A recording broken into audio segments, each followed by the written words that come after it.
Welcome, everybody. All right, we're talking about uncertainty and how to deal with that in our life. In the whole realm of psychology, there's a lot of focus placed on, the knowledge and action gap, which separates what we know from what we do.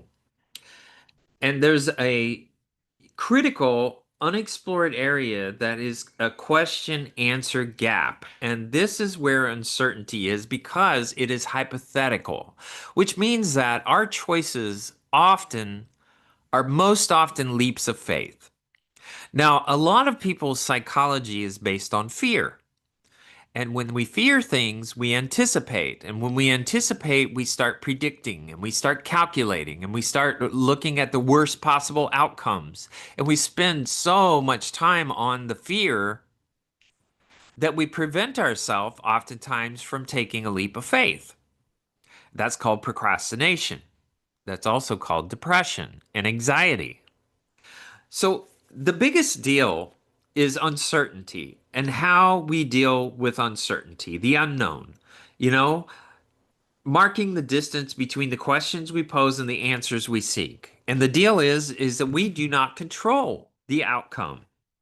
We have an influence on the outcome. We can hedge our bets a bit, but that does not give us the power to control what the outcome is. And what the core of human curiosity and the drive to explore, whether in personal growth, education, or professional endeavors, it's a space filled with possibilities. And the people that live in the world of possibilities and that can see what is possible and are called visionaries. And when you're a visionary and you could see where what you have can be applied and where it can fit and who your audience is and why they need what you have created, now you are doing what is called overcoming objections. That means you are overcoming the questions that other people have so that they may be willing to take a leap of faith in your direction. People that have the I don't know mindset, is oftentimes a critique, and hopefully uncertainty and the unknown are viewed with apprehension, yet they're very elements that give us the catalyst to take action. And the deal is, in this world, the truth is where we take action is the most important decisions we make. Your actions are where your truth is. Your actions are what reveals your core, your nature, who you are. And people that are willing to take a leap of faith and take action on a very good idea are noble people because failure to them is not as important as the possibilities. And that's what makes anticipation and uncertainty manageable. Is the possibilities, is the belief in yourself, the belief in your thought process, the belief in the people that support you, the belief, the encouragement that you give yourself. That is very, very important when things don't look so good. It's your attitude. The concept of control is a cornerstone in all of our psychology, and it's associated with increased stress and anxiety when the control is perceived to be lost. Yet, paradoxically, it's the relinquishment of the control that we can decrease stress, improve mental health, and ultimately find more profound empowerment. It's called a paradox. So, a paradox is a very simple thing. It's go with what another person is passionate about. Okay, so you think I'm a total jerk. You think that, think staying out at 2 o'clock is good. I can't control what you do. I can only control how I respond. So here's my response, but what you do is what you do. So I get it. Our job is to influence each other. If we try to say, no, you're going to come home by midnight, that's what it, and if you don't call me, you're going to lose your car and you're going to lose this and that and the other. That's the need to control. The idea is allowing things to happen as they're going to happen. So that gives you the real truth of what that person is all about. And then deal with that truth as it comes. But also the decision, let's say to stay in a marriage where somebody's had an affair, the whole idea is I've decided that if this happens again, I'm not going to stay. It's going to be over. And I can't control that. And I'm not going to sit around worrying what you're doing because if you decide to do that, then we're done. That's it. So the decision you make is more important than trying to control what the other person does. It's really important to understand that uncertainty, rather than a barrier, can be the fertile soil where creative thought and action springs from. And it invites us into a space free from the constraints of a predetermined outcomes, where new ideas can actually take root. Because if you think about the scientific process, it's riddled with failure. That is what they learn by. That is how we evolve, is failure. And so the need to evolve is a very important quality. So let's say you start a business and you start with 10 different products, but you find out that only two of those products are the ones that are going to make the highest profit. So you need to focus on that. So as your idea evolves, you evolve and you understand that there were eight failures and two successes. And maybe some of the failures could become successes if we adapt them in a different way. These are important ideas. Uncertainty and curiosity are the greatest things about our human spirit. But the other greatest thing about our human spirit is the ability to be grateful and the ability to be positive in our life with others and with ourselves. Stepping out of the veil of uncertainty doesn't plunge us into chaos, but instead it expands the horizon of possibilities because you have to take action. In your life, if you want things to happen, it's not going to throw itself on the hood of your car. If you're wanting to get married to somebody but you're not dating, you're not going to solve the problem because you're doing nothing about it. You're sitting around whining about it, or you're having safe dates with people that you meet online within your zip code or whatever stupid idea you've given yourself to meet people. And since you won't get out of the box and you have to be safe, you're probably not going to meet the one for you.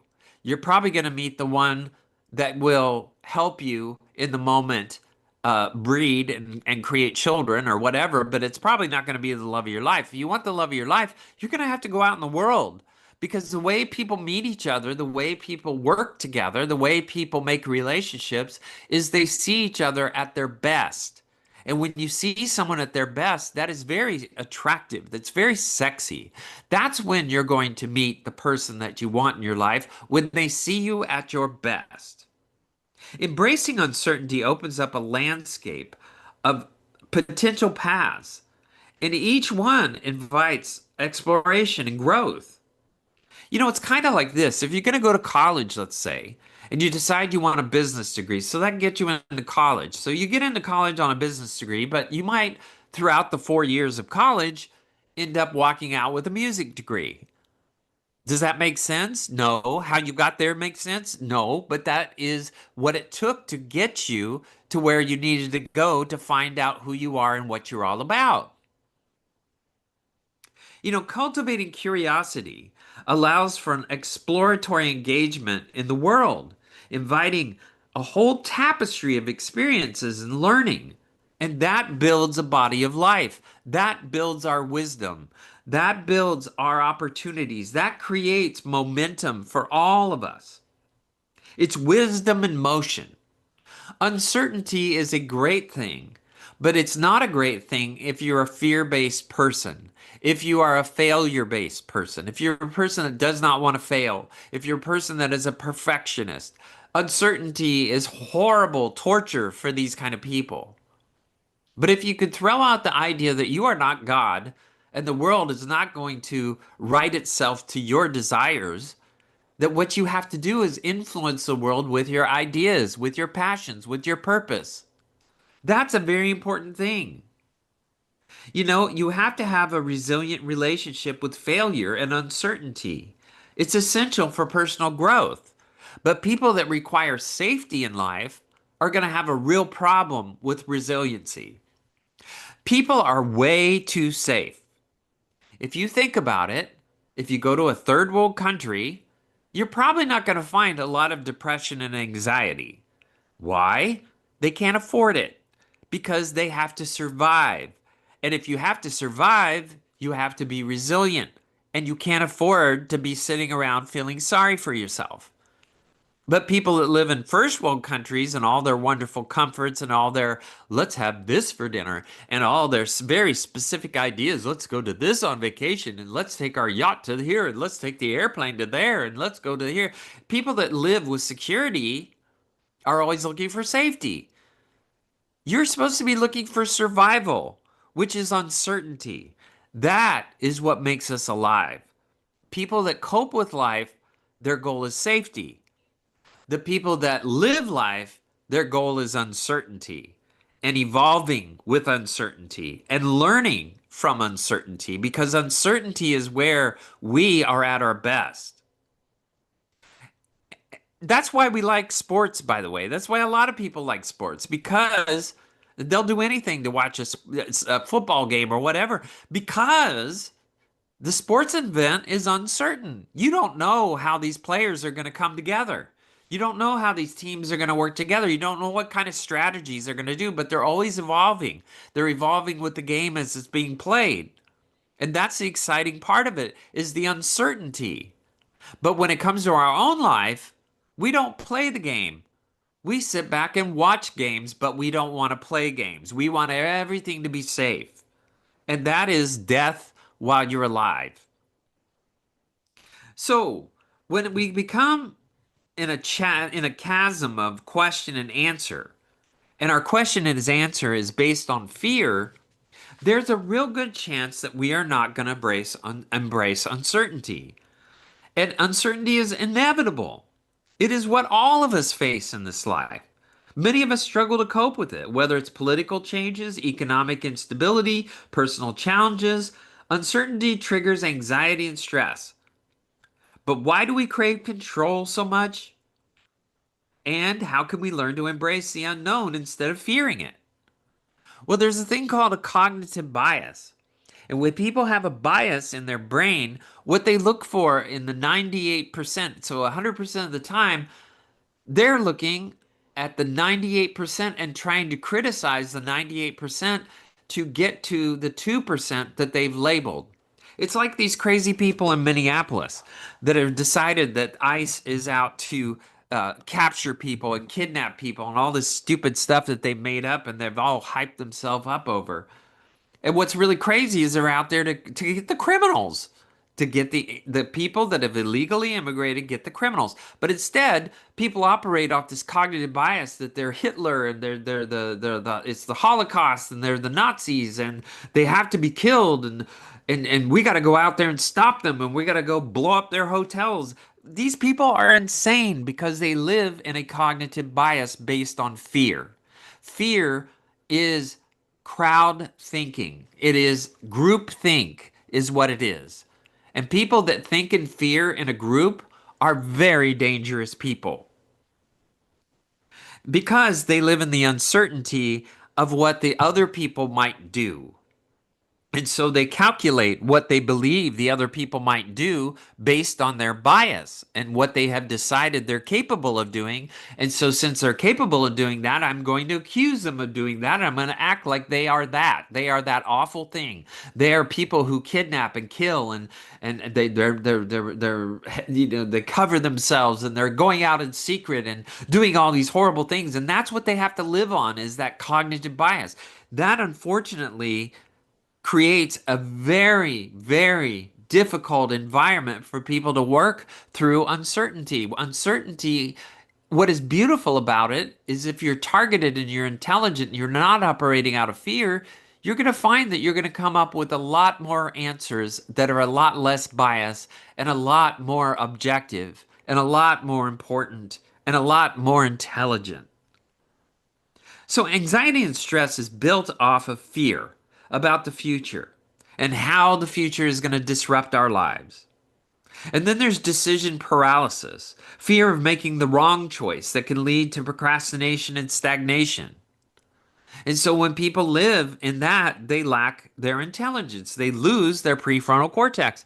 They lose their executive functioning because they're so caught up in fear that they're only calculating the worst possible things to happen, which brings out the worst possible ingredients in the people. People burn out because they're over controlling every aspect of life and it becomes exhausting. And then there's the relationship strain, which is anxiety about uncertainty can lead to conflicts with loved ones. So if you're always going to debate whether you want to be married, for instance, do I want to be with this person? Do I not want to be with them? I don't know if I want to be with them or I'm not. I know I don't have the courage to leave, but I'm going to sit here and think about what it's going to be like to be single, or I'm going to go have an affair so that I can just see what the other side looks like. So I'm going to just live in the uncertainty of whether or not I want to be married. Well, if you're going to live like that, you're probably not going to be married because there's a back door. If you're going to live your life, if you want to live with uncertainty and embracing it, uncertainty works really well when you have a full commitment. That means I'm going to make it. I'm going to make this marriage work. I'm going to make this business work. I'm going to evolve this idea into something that works. It may not work initially, but I'm going to evolve it into something that really, really works. Having that mindset having that commitment allows you to have uncertainty, but it allows you to also think in terms of possibilities. Fear of the unknown, fear of potential negative outcomes will paralyze people. That's called depression. If you want to know what middle life depression looks like, it's called procrastination. Believing that controlling a situation will prevent bad things from happening. Well, that's a nice thing to think about. But the idea is if bad things are going to happen, they're going to happen. What you want to do is what we do in Las Vegas: hedge your bets. Hedge your bets. That's about all we have in this life is hedging our bets. And that is how we deal with uncertainty. Put the best bet you can down and then hope for it and prepare for it to either be a good bet or not a good bet, but have a lot of hope. You know, Past traumas also make us feel powerless. So, if your parents told you you're a horrible, stupid person, and that's all they said to you your entire childhood, that dialogue is probably going to carry in your adult life. And uncertainty is going to cause you paralyzing fear of failure. These reactions are very natural, but they often do more harm than good. So we have to learn to let go of the things that are not good in our life, which is called self-love, is learning how to let go of the things that do not help us. All right, we're going to take a quick break and we're going to come right back and talk more about uncertainty. So come back.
Welcome back, everybody. All right, we're talking about living with uncertainty. To live with uncertainty, you have to let go of the need for control. And to do that, the first thing you want to do is practice mindfulness and presence. Because mindfulness helps us stay grounded in the present moment instead of worrying about the future. If you engage in activities like yoga and meditation, mindful walks, practicing deep breathing, using guided meditation can also help train your brain and focus on the present rather than dwell on the what ifs. But for many, what I've just said is very ethereal and kind of stupid. So let me tell you what meditation really means. If you want to be effective at meditation, you have to focus on what in my life makes me suffer. What are the things in my life that make me suffer? And in your meditation, you want to focus on how to unhinge the expectations that create your suffering. That is the purpose of mindfulness, is allowing yourself to let go of the things in your life that you expect that make you suffer. And if you continue to do that, you can narrow your life down to very, very simple choices of what disturbs you, what upsets you, what makes you angry, what you choose to respond to, how you choose to respond. All of that can be captured by the elimination of your expectations, moving them to preferences, and understanding how to narrow the gap of what makes you suffer. So, for instance, if your child is bullied, bullies like squeaky toys. So if your child either verbally or non-verbally responds to the bully's bulliness, what will happen is the bully will be encouraged because they get power from the response of the child. But if the child learns how to not be the squeaky toy and how to be the boring toy that doesn't respond to the bully bullies the child, but he doesn't get the response that he wants for other people to look at him as very powerful. And by not getting the response, he gets bored. It's like a dog. If the squeaky toy doesn't squeak anymore, there's a good chance that the toy is going to end up in the corner, never to be played with again, because the bully will move on to the next target. That is mindfulness. That is understanding how much power do you want to give every situation in your life that you allow to make you suffer. If it's your partner, if it's your children, how much power do you want to give them to make you suffer? And you have to understand that you are the one that is making yourself suffer by the choices and the traps that you have placed yourself in and call traps or call horrible things or decide that they are a label that you have decided they are. If you've created all those things in your life, you're responsible for it. And mindfulness will help you unhinge those things. You also want to reframe your perspective on uncertainty. Instead of seeing uncertainty as a threat, you want to view it as an opportunity for growth. Every challenge brings new experiences and learning opportunities. That's how we evolve. For example, if you're uncertain about your job situation, consider a chance to explore a new career path. Try asking yourself, what's the best possible outcome instead of focusing on the worst case scenario? What if you take your job and decide, I don't like my job, but I'm going to let my job buy me the next opportunity. Now I need to focus on what my next opportunity is going to be, prepare myself for that, and let my job buy me that opportunity. You want to also limit your exposure to stress triggers if you're going to embrace uncertainty. Constantly consuming news, especially during political shifts and crisis events, heightens your anxiety. You want to set boundaries by limiting your news intake to specific times of the day, avoiding doom scrolling on your social media. Instead, seek out positive, uplifting content that inspires hope and motivation. Because social media, at least 85% of it is based on doom scrolling. Negative people with their negative assumptions, thinking that they are scientifically correct. Everybody thinks they're right. Everybody thinks they hold the truth. They're all a bunch of dumb shits. We live in this world of perception. Our perceptions are our truths for many people, and people on social media want their perceptions to be the truth, and they will sell you on it and talk to you as if it is the absolute truth. That is what is so bogus about them. And now our media on television does the same thing. So we have nothing honest in our life but ourselves. You also want to find productive ways to manage stress, exercise, journaling, engaging in creative hobbies like painting, joining a local support group is therapeutic. Consider exploring, wellness centers or relaxation or stress management workshops, stuff that teaches you how to calm down. The deal is about exercising, especially if it's cardio, that's going to help your brain. Your body works off of oxygen in your bloodstream. That's how your organs beat. That's how they function. People that can't breathe, the people that have trouble breathing, the people that are fat, the people that, make their body unhealthy have trouble breathing. And when you have trouble breathing and you don't gain a lot of oxygen, your organs are going to have to work harder and harder and harder. If you do cardio every day, what helps is, especially with your brain that holds 33% of your blood supply, if you do cardio, you're adding oxygen into all of your vital organs so they get healthier and they function from the inside out. You also want to strengthen your social connections. Uncertainty feels less daunting when we have a strong support system, a variety of people in our life. If you surround yourself with people, friends, family, community groups who offer reassurance and perspective during challenging times, you want to join that. But if there are a bunch of people that are fear based and critical, you don't want to be surrounded by that. You want to be surrounded by people who are positive and grateful and kind and encouraging. These are people that are not necessarily blowing smoke up your butt, but they are telling you about your potential. And you need more of that and less of these critical Eeyore type of people. We are filled with a society full of Eeyores. It's sickening. And if you want to surround yourself with Eeyores, you're going to be an Eeyore. You also want to focus on what you can control. Instead of fixating on the unknown, you want to channel your energy into to things that you can influence. This could be a health routine, setting small goals, volunteering in a local community, creating positive change, taking proactive steps like organizing your finances, planning short term goals that can provide a sense of structure and stability. These are important things in your life. Change often requires adjustments to our plans and our expectations, developing, flexibility, of being open to new possibilities and understanding that this is meaningful to them, but it's not as meaningful to me. So maybe I better understand this is meaningful to them and I need to accommodate that need. Consider cultivating a mindset that views challenges as opportunities for personal growth and development rather than obstacles. You also want to create a routine for stability. Embracing uncertainty is important. Having some structure can provide a sense of security.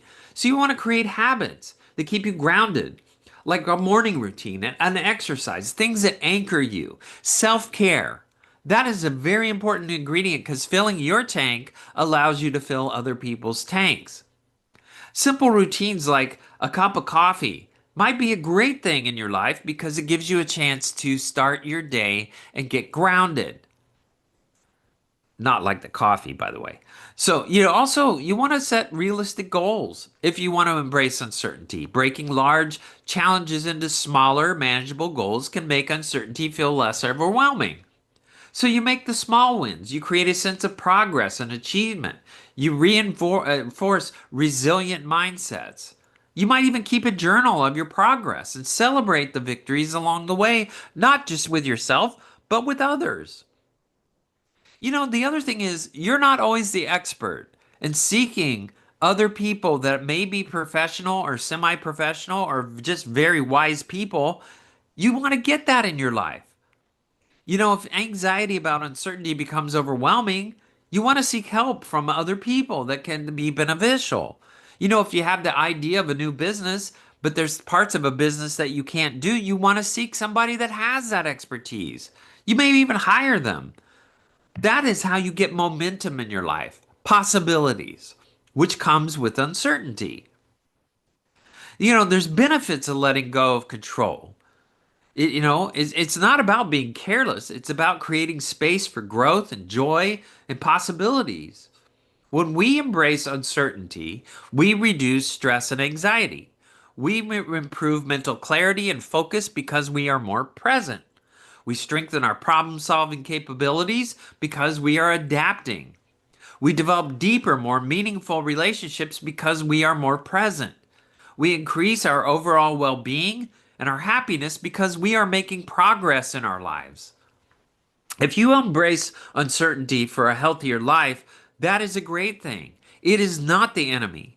It's a natural part of life. It's how we survive, is dealing with uncertainty. It's a great motivator. Shifting our mindset and developing healthy coping strategies can learn to coexist with the unknown rather than resist it. You know, if you find uncertainty is affecting your well being, consider seeking support from a therapist or a wellness center or mindful retreats or maybe groups in a church or whatever. But you want to go out there and meet people that may be doing what you would like to do in your life and get those people and surround yourself with the successful people in your life that are doing the things that you would love to be doing. Uncertainty is all around us. Never so more than we are today. Whether it concerns a global pandemic or crazy people all over the country making war on our own government, the economy, your finances, health, relationships, politicians, these democratic idiots that are in the government currently. As human beings, we crave security. We want to feel safe and have a sense of control over our lives and our well being. Fear and uncertainty can leave you feeling stressed, anxious, and powerless. And people take advantage of uncertainty with fear based people. They fill you with more fear. That's what the liberals love to do, and all these advocates that call themselves politicians love to do, is they want to fill you with fear and uncertainty. And then you act on that rather than having a plan and having a strategy and doing something semi-intelligent. While we may not wish to acknowledge it, uncertainty is a natural, unavoidable part of our life. Very little about our lives is constant and certainly certain. While we have control on many things, we can't control everything that happens. Life evolves. We evolve. We adapt. And we have to do that. And society adapts, but society is often fear based and groupthink based, which is not very smart. I mean, that is the basis of communism, is groupthink. It is about the dumbest thing you could possibly do. It's like letting a herd of buffalo roam the desert or roam wherever they're roaming without even thinking about where the wolves are. Focus on controlling things that are under your control. Challenge your need for certainty. Challenge your own feelings. Take accountability for how you feel. Focus on controlling things that are under your control, like learning to better tolerate or embrace the inevitable uncertainty of life. If you want respect all the time, you're probably going to be a very angry person because anger is caused by two elements. One of them, the biggest one, is feeling disrespected. So if everything that everyone does in this life is about disrespect, I'm probably going to be a very irritable, angry person. The other one is fear. So, you want to take action over the things that you can control, like your body, like your health. These are like what you eat. Much about life is uncertain at the moment. But many things remain outside of your control. But while you can control the spread of a virus or the recovery of the economy, whether you have to pay a check next week or you're not totally powerless, whether your fears or personal circumstances, instead of worrying about the uncontrollable, try to focus your mind on taking action over the aspects that are within your control. That's called self-discipline. If you've lost your job, during a difficult time, you still have control over how much energy you put into searching online for work, sending out resumes, networking with your contacts. And if you're also worried about your health or recent diagnosis, for example, you can still take action by lowering your stress levels, reaching out to loved ones for support, managing your symptoms. If you focus on the aspects of a problem that you can control, you'll switch from ineffective worrying and ruminating to active problem solving. Okay, so peace is the ability to accept the unacceptable. The unacceptable may be that I've lost my job. But now that I've lost my job, what are my possibilities? Where would my energy be best served? How much money do I need to cover my cash flow? What can I do to get that cash flow covered? And if I can't, what strategies can I use to help myself get there? Actively deal with your emotions. When circumstances are out of control, it's easy to become overwhelmed in fear and negative emotions. That's what people do, they flood. And if you think about bottling up how you're feeling and try to put a brave face on and forcing yourself to be positive, that may help your outcome because you're being positive. But denying and suppressing your emotions will only increase your anxiety and stress and make you more vulnerable to depression or burnout. When you can do nothing else about a situation, you can still actively face up to your emotions, even the most negative, fearful ones. Allowing yourself to experience uncertainty is a way that can help you reduce stress. What you want to do is believe in yourself. Understand that you've done hard things in your life. You can do this. Sometimes when life gets hard, you have to double down and do hard. And that's just the way it is. That's called survival. That's what you have to do if you live in the jungle and all of a sudden you're going to a tropical storm or there's a hurricane. You're going to have to deal with it. And so it's not going to be pretty. It's not going to be comfortable, but you're going to have choices and you need to make those choices and you need to stay calm if you want to stay alive. The micromanaging people is another problem. Always seeking reassurance from other people is a problem. People that refuse to delegate, either at home or work, you may try to force people around you to change, but usually what's going to happen is you're going to make everybody feel guilt and shame for being who they are. Well, that's not going to get the best out of anybody. That's going to discourage people. Reassurance from other people. People get sick of giving people reassurance. A whiner will suck the soul straight out of your body. You want to give empathy. That means, I understand it's a difficult situation. You can do it. What can I do to help you? That's empathy. Staying out of the problem, but encouraging and helping the solution. All right, we're going to take a quick break and we're going to come right back.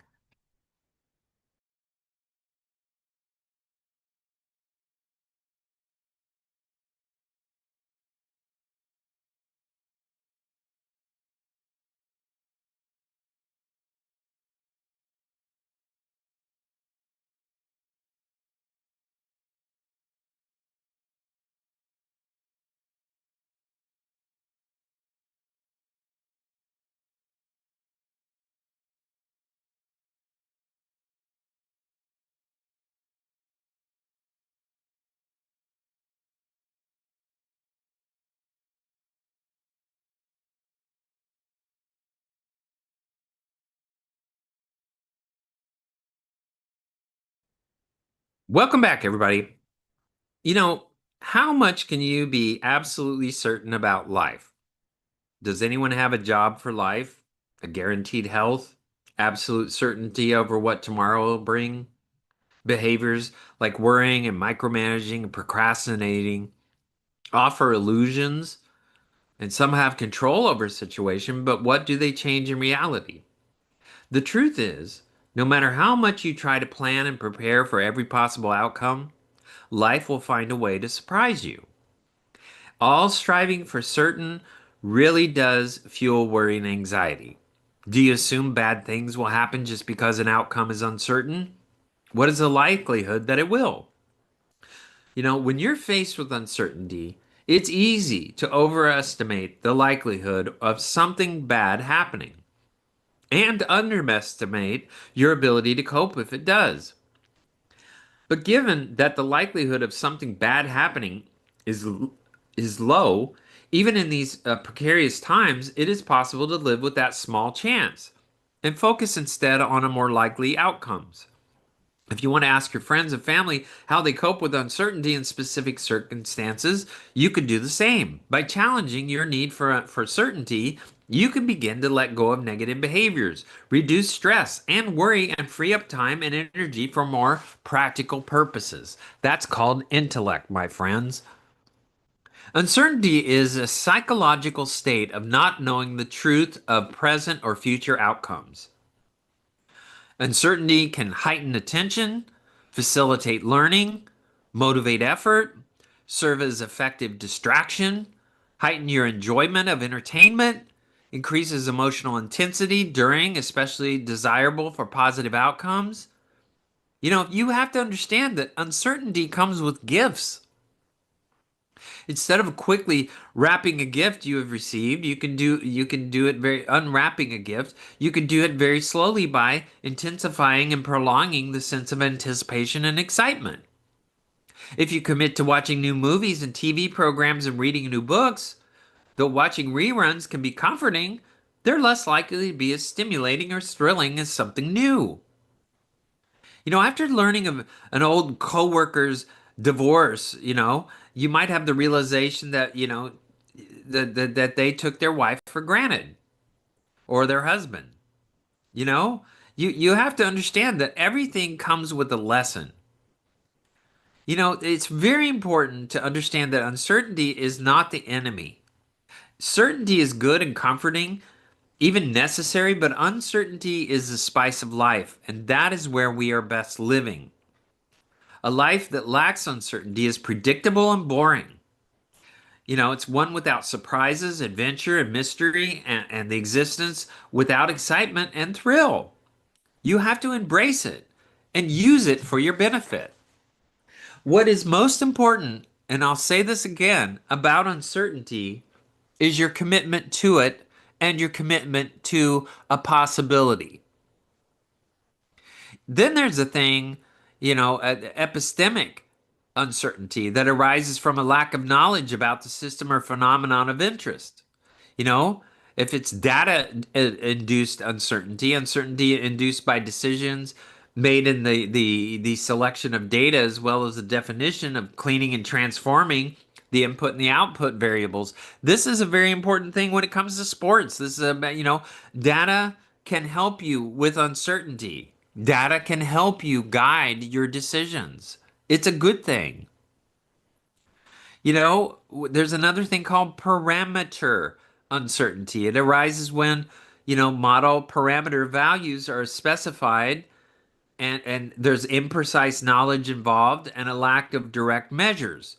So what you have to do is experiment and try and change and adapt. That's what we have to do.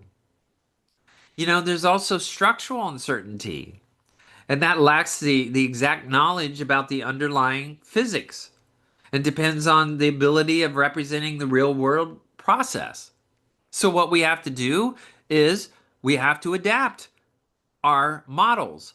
When you have structural uncertainty, you need to try to create structural certainty, and that's also sometimes a consultative process. It's also a process by example, and it's also a process by experimentation. We have to understand that there's all kinds of uncertainty in this world. And uncertainty is a very important ingredient that moves us forward. It is what makes us evolve in this life.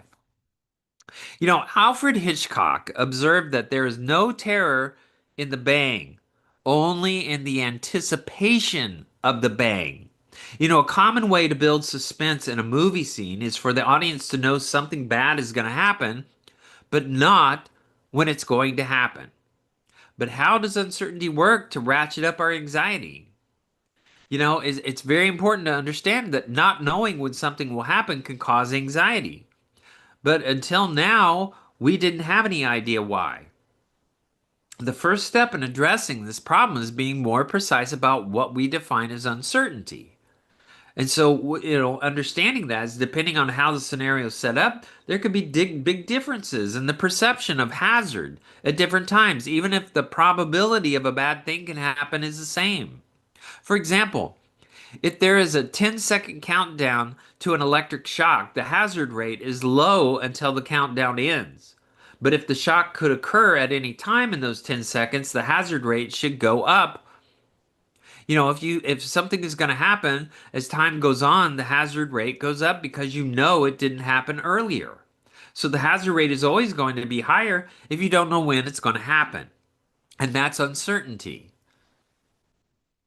Working with uncertainty is very important. The hazard rate, rather than the actual probability of getting a shock, drives the anxiety. It's really the actual probability is okay, but it's the hazard rate. It's what we anticipate that causes our biggest problems. If you want to die of a heart attack, live in anticipation, live in uncertainty, and make it a negative thing in your life, and you will be one miserable human being. If you go, hey, I don't know a lot about what I'm getting myself into, but I will adapt. That's a very important ingredient in our life is adaptation and knowing that you have the ability and the intellect to adapt. You're not going to be perfect. It's not going to be great, but you're going to do the best you can with what you have. And if you are an expert, you are the expert in the room. Or you may be one of the experts in the room and not the expert in the room. And you need to accept that. And that's okay. If people are coming to you in a room full of people and you're the one that knows the most about a topic, you are the expert in the room. That's a very important thing. Something, in our mind is about this anticipation and control. We need that. But we have to understand that we have to manage it and we have to believe in ourselves and we have to embrace the idea of uncertainty. There's a 333 rule for anxiety, and it's a grounding technique that uses your senses to pull you out of overwhelming thoughts and back into the present moment. So there's three things you need to see. You identify three sounds you hear, three parts of your body. Three things you see, three sounds you hear, three parts of your body. That helps interrupt panic and refocus your attention. It's a simple, accessible coping skill for acute anxiety. It's not a cure, but it works best alongside, obviously professional treatment. So you see three things, so you look around, name three objects, focusing on their details like color, shape, and texture.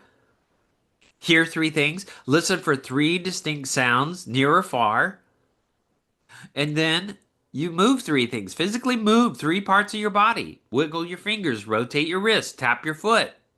Why does this help? It grounds us. It anchors you in your physical environment, interrupting the spiral of anxious thoughts and uncertainty. Sensory engagement. It also directs focus from internal distress to external reality. And then there's mindfulness. It promotes awareness of the here and now and keeps us present. We are most safe when we are present. We are most unsafe when we are in the past and predicting the future. That is what keeps us grounded, is being present. And the more people are present, like you have to be in a third world country where you live in the middle of the jungle, the more you're going to be accessible to all of your abilities to function. You know, people so for instance, what if you took a different route home? What if you took a back road? What if you took a not normal route home and just took your chances on it and see where it leads you and what you learn on the way home?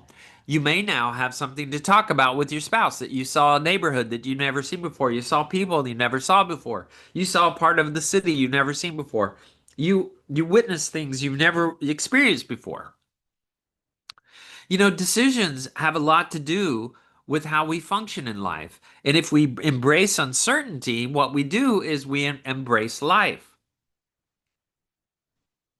Your brain is a fantastic organ. And what your brain and body does is mostly unconscious. That means that it's operating in the background. There's if there is high predictability and little uncertainty, details are going to be exhausting, but we're probably not going to be as present as we normally are because we know what the outcomes are going to be. So, if our kid is watching a show at the certain time and everybody's doing the same thing at the certain time and we do these certain behaviors at a certain time, we eat at a certain time and we always do it the same way, You're not living in uncertainty, therefore, you're going to get stale. You have to put new elements into your life to create uncertainty so that people will be more present. If you want to have more energy, you have to be less predictable. You know, you may recognize entropy from physics. It's a law of nature that entropy always increases. Entropy is chaos and disorder. Heat dissipates, the universe expands, and order does not stay ordered. We are continuously dealing with disorder in our lives. That's why people think best in patterns. People that think in patterns oftentimes are more uncertain because they're willing to take on uncertainty because thinking in patterns, which is how life is structured, how people operate, then you're going to have more certainty with what you're dealing with. If there's a certain pattern of a crowd, if there's a certain pattern of a store, if there's certain patterns of conversations that you have, you can deal with uncertainty because you know the predictable parts of what you're entering. Brain power is very, very important. And believing in your brain and your brain's ability to adapt is a very, very important aspect of our survival. The struggle to navigate uncertainty is the best way to understand the evolution of our brains. Brain can broadly be divided into three different things. Predictive processing, looking at the context of the brain's prediction machines. This makes a lot of sense. If we're going to live in our predictive brain, we're living in our lizard brain because lizards love the very predictable things where they feel safe. If you want to evolve, you have to get out of your predictive brain. You know, More complex social animals like rats have a limbic system and which are similar to us as humans, and they experience anxiety in the face of threatened uncertainty. But they also thrive in uncertainty because that is where they find food. Anxiety is also a prediction error. The fact that all ties together, it's very important to understand that anxiety is the felt experiences of entropy. Your brain is constantly making predictions about the world, about judging others, about judging the things around you to the worst possible outcomes, including your spouse and your children, and then you start communicating to them as if they are that. And the more you label the things in your world, that's called black and white thinking, the more anxiety you're going to have in this life because, oh, if I do this, that's what they're going to say. That's what they're going to do. So I have to prepare for that. I hate that person because they're always doing this. And so in your mind, you just cloud your anxiety filled with predictions about how someone's going to respond or how someone's going to be. And what you do is you limit your life because you're trying to create certainty out of uncertainty. What you need to do is go into a room with the people that you know and realize that they may evolve and change and do other things, and that predictability may not be a part of the situation. And if they're all being predictable, maybe it's time for you to create some uncertainty. That's where we're engaging our prefrontal cortex is uncertainty. That's when our executive functioning comes into play. That's a very important part of us as an animal, as a human being, is our ability to think. And that is what we have to be challenged by. We also have to understand that living out fantasy, the theory of is that we all have to dream. And people that dream and people that think of possibilities are people that embrace uncertainty. And that is what keeps us at our best. That's our show. I love hearing from you. You can do that on our webpage at voiceamericamedia.com or libsyn.com. That's libsyn.com. Dr. Gary Bell's Absurd Psychology. Now remember, you must release control knowing you are never in control. Also, maturity is making peace with uncertainty. Also, uncertainty is to be dealt with rather than to be lived in.